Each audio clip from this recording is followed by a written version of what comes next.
I am Shanti Moore, also known as Shanti OM, and I am a singer and a songwriter and performer, and I have been performing in Atlanta, I would say, since about 1997, 98. I started off as a spoken word artist, I don't know if you know that, and transitioned into music, and I've been doing it ever since. I have had to switch my thinking and clarify my goals as an artist in order to make it lucrative. I think a lot of artists, we have these grand visions of what we're gonna do. I'm gonna make this music and I'm gonna sell these albums and I'm gonna get this deal, and it doesn't always pan out that way, and it causes you to have to go back to the drawing board and really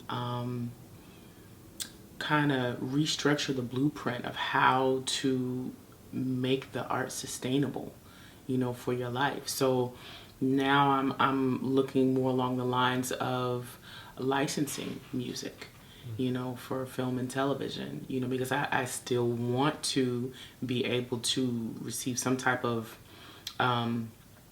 just financial result from what it is that I'm doing. But I know that it doesn't necessarily come from just, being on everybody's stage and platform and performing for open mics and this, that, and the other, and selling CDs out of the trunk of your car. Like, there have been people who have made it off of that model, but I think it's kind of far and few between when it comes to the people who have actually achieved success by doing that. I would say more of what has been started over the last several years. I feel like I have seen more of a push lately of the city hiring local artists in various capacities.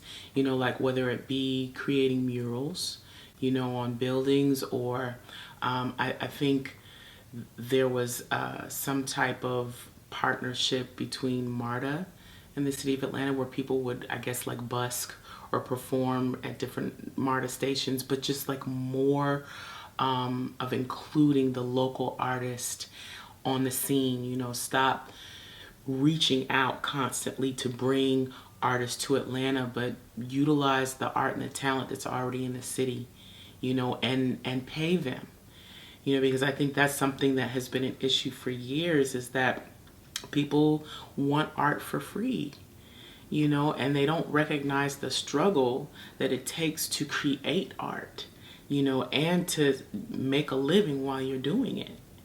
And art is so necessary to the fabric of our society. Art keeps us in touch with our humanity. It's a need, just like so many other needs that we have, but oftentimes people don't look at art in that way.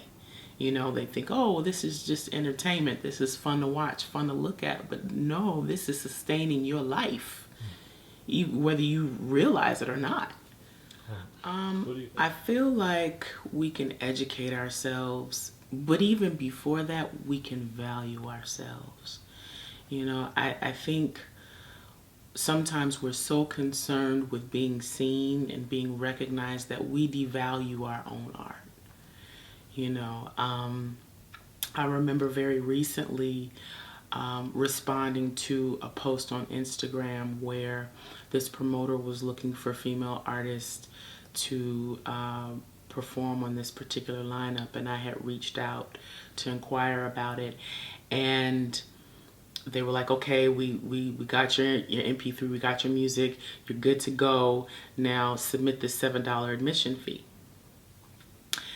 And I remember thinking, like, that doesn't feel right, and I called them on it and was like, I don't understand why, as an artist, I have to pay an admission fee to perform. And I was kind of like chastised in the response, like, well, we have to pay for a sound system, we have to pay for a DJ, we have to pay for all of these things, like, it's not free to do this. And I stood my ground, like, but still, you know, if you're also charging people to come and see the artist, why would you charge the artist to perform? Like, I respectfully disagree, you know, with where you're coming from. And I was still being chastised about it. And it was like, you know, I believe in giving. You know, I will donate some of my art. I'm thankful that I've reached a level where people will pay me to come and perform. You know, I'm not so haughty that I expect for everyone to pay me to perform, but I've been doing this too long for me to pay somebody to perform on a stage. I'm sorry, I'm not doing it. So we have to value what it is that we have to bring to the table. I think that's first and foremost.